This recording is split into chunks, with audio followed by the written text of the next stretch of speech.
Mid day meal বন্ধের আশঙ্কা, বরাদ্দ না বাড়ায় বীরভূমের শিক্ষকদের হস্তক্ষেপের আবেদন। নিত্য প্রয়োজনীয় দ্রব্যের মূল্যবৃদ্ধির কারণে স্কুলে মিড ডে মিল চালানো কঠিন হয়ে পড়েছে। এই পরিস্থিতিতে খয়রাশাল ব্লক এলাকার বেশ কিছু প্রাথমিক বিদ্যালয়ের শিক্ষকরা বৃহস্পতিবার ব্লক সমষ্টি উন্নয়ন আধিকারিকের শরণাপন্ন হন। শিক্ষকরা জানিয়েছেন, ক্রমবর্ধমান মূল্যবৃদ্ধির ফলে মিড ডে মিল চালানোর খরচ অনেক বেড়ে গিয়েছে।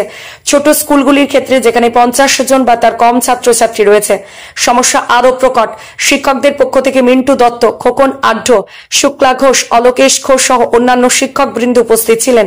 তারা যুগ্ম বিডিওর হাতে স্মারকলিপি তুলে দেন এবং বিষয়টি দ্রুত দেখার অনুরোধ করেন।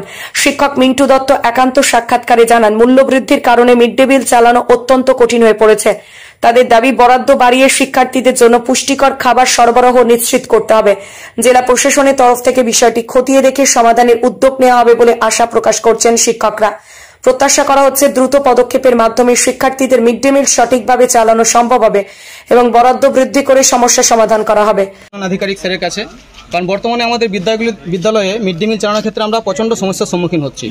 বর্তমানে যে হারে বাজার দর বেড়েছে, তাতে বেশি দিন এইভাবে রান্না করা সম্ভব হচ্ছে না। বাচ্চাদের মুখে যে আমরা পুষ্টি তুলে দেওয়ার কথা বলেছিলাম, সেখানে আমরা টাকা পাই 5 টাকা 45, আর 100 গ্রাম চাল তাও 85% টাকা পাই।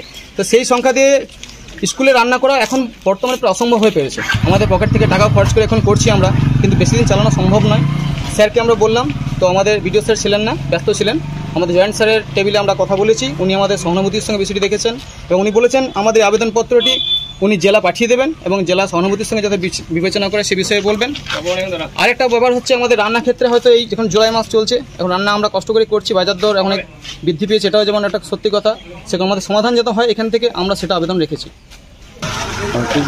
আমাদের BDO sir, joint BDO sir যেভাবে সহানুভূতির সঙ্গে দেখলেন, আশা করছি সমাধান হয়ে যাবে, কারণ উনি বলেছেন বিভিন্ন জায়গা থেকে আবেদনপত্র উঠে আসবে আশা করছি, এবং না এলেও আমরা জেলা পর্যন্ত পাঠাচ্ছি। জেলা এবং আমাদের রাজ্য পর্যন্ত বরাদ্দ বৃদ্ধির চেষ্টা চলছে। এবার আগস্ট মাস পর্যন্ত আমরা রান্না করছি। যদি না হয় সেক্ষেত্রে আমাদের হয়তো আমরা বন্ধ করতে চাইছি না, ছেলেদের খাবার বন্ধ হোক, এবং আমরাও চাই না, কিন্তু সঠিকভাবে চালানোর জন্য আশা করি বিডিও স্যার কোনো একটা রাস্তা নিশ্চয়ই বের করবেন আগস্ট মাসের মধ্যে, এরকম একটা আশা করছি।